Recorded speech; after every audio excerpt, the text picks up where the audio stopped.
most merciful, the most compassionate. It's time to start our lesson today. Our lesson today is about one of the most English mistakes in grammar that English learners make. What is it? It's subject and verb agreement. As we know, the subject and verb must agree, match, cope with each other. And when we have a singular subject, it must be followed by a singular verb. And when we have a plural subject, it must be followed by a plural verb. And I'm here today in order to explain that lesson for you. Okay? I give you a chance to master subject and verb agreement correctly, or to master subject and verb agreement correctly. Right? Number one, the question that you should ask yourself is, what is a singular subject and what is a singular verb? As we know, when we have a singular subject,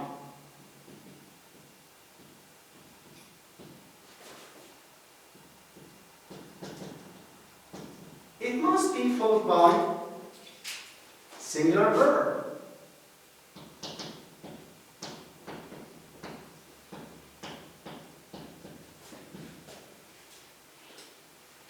First we start with singular verb. We must know singular verb. We have some singular verbs in English, and you must know them well. Number one, when I have a main verb in a sentence, how does this verb agree with its subject? Number one, when I have a main verb, a verb must end with S. This is the first verb that is considered singular verb. So when I have a main verb and I want to make it singular, it must end with S. Like what? When I say plays, when I say runs, sleeps, all these verbs end with S. So they are considered singular. So as these verbs considered singular, it must be preceded by a singular subject. Like what? Like he and she, it, and singular noun. When I say he, it must be followed by a verb that ends with S. He plays, he runs, he sleeps, she plays, she runs, she sleeps, it plays, it runs, it sleeps. When I say singular noun, like what? Ahmed plays, Fat runs, Muhammad sleeps. So this is the first part. This is the first part of singular verbs. When I have a main verb, when I have a main verb in a sentence, and I want to make it singular, it must end with S, and it must be preceded by he or she or it or singular noun that they are considered singular subject. This is number one.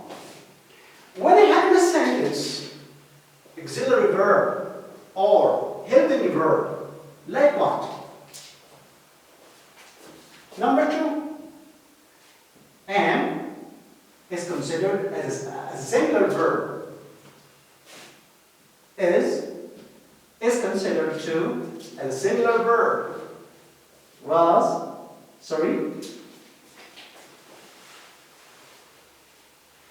Number four, was, if considered, a singular verb 2. And 5, does. And the last one is has. So all these verbs are considered singular verb, and they must be preceded by singular subject. And we take one by one. Here, if we have am, it preceded a singular subject, are. If I have is it preceded by a singular subject, he, she, it, and singular noun. And if I have has here, has it also preceded by he, she, it, and singular noun. Does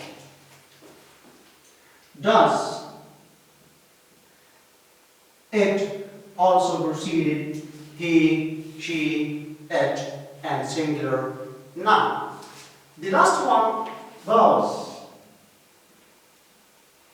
It's a singular verb, yes, and it must be preceded by a singular subject.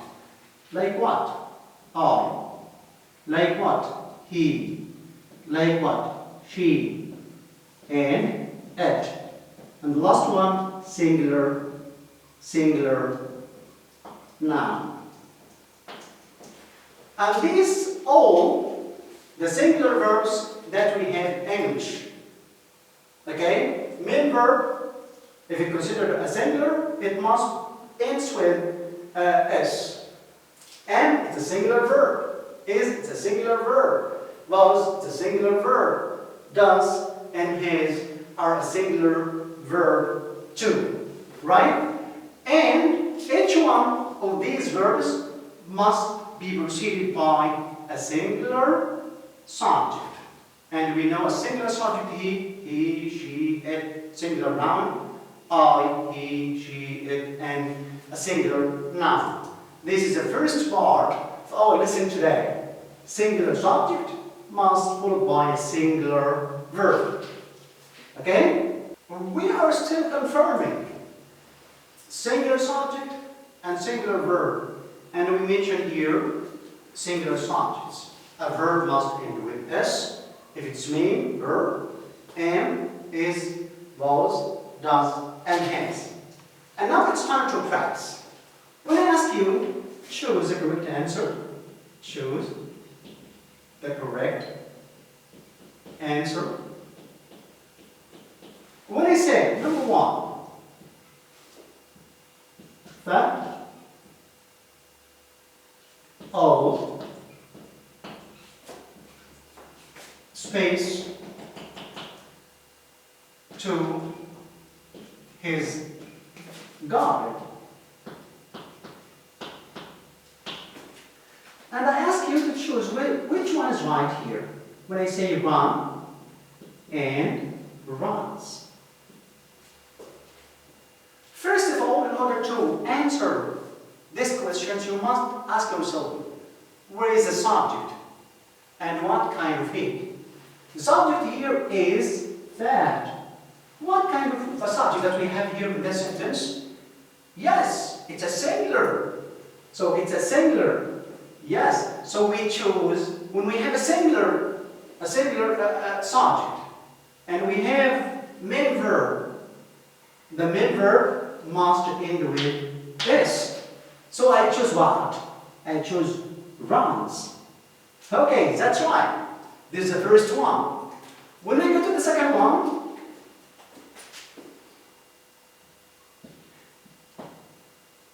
the teacher, space, us, work, every day. which one is right here? Give or gives? Again, my dear students, if you want to answer this question, you must ask yourself, where is the subject and what kind of the subject? The subject here is a teacher. What kind of it? It's a singular. So it must, if I have singular subject, it must be followed by a singular verb. Where is the singular verb here? So if I have a main verb, a verb must end with S. So the right answer here, gives. Right? Yes. And the third one is I space egg bazoo last week. So I write here was or where. So which one is right here? Okay, so I have a subject I, and I, it's considered a singular subject. And if we have a singular subject, it must followed by a singular verb, right? So where is the singular subject that we have? Was or where? So we have was here. Okay? So the right answer is was. So my dear students, you must think well. You must ask yourself, where is the subject and what kind of the subject, right? If you have a singular subject, it must follow by a singular verb. Like what? Like a verb must include S if it's main, right? Like am, like is, was, does, and has. They are singular verbs, right? And if we have a singular subject, it must be followed by a singular verb, right? This is the first part of our session today, and inshallah in the next sessions we will take the second part that's talking about plural subject and plural verb. Goodbye.